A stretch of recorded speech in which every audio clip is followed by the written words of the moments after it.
لاہور میں پنجاب یونیورسٹی میں ہنگامہ آرائی کے دوران 5 طلبہ زخمی ہو گئے جنہیں اسپتال منتقل کر دیا گیا ہے۔ پنجاب یونیورسٹی میں ایک طلبہ گروپ نے فیسٹیول منعقد کر رکھا تھا جس کے دوران دوسرے طلبہ گروپ نے اس پر حملہ کر دیا اور کیمپ کو آگ لگا دی۔ پنجاب یونیورسٹی میں پختون ڈے کے حوالے سے تقریب کا اہتمام کیا گیا تھا جس میں طلبہ کے 2 گروپ شریک تھے۔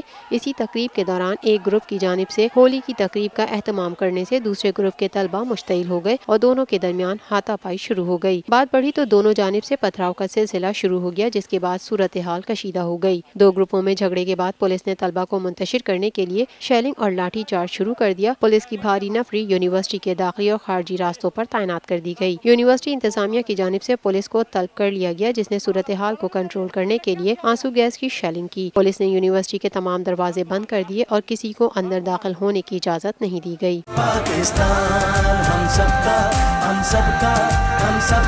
آئیے ہم تجدید عہد کریں کہ ہم مادر وطن کے خلاف ہونے والی تمام اندرونی اور بیرونی سازشوں کا بھرپور مقابلہ کریں گے۔ ہم سب کا پاکستان۔ ہم آپ کے ساتھ کھڑے ہوں گے ایک ایک لمحہ اور قوم کی امیدوں پہ ہمیشہ پورا اتریں گے کیونکہ یہ ہے ہم سب کا پاکستان۔ افواج پاکستان اور پاکستانی قوم پاکستان کے دفاع کے لیے سیسا پلائی ہوئی دیوار کی طرح کھڑے تھے، کھڑے ہیں اور کھڑے رہیں گے۔ ہم سب کا پاکستان۔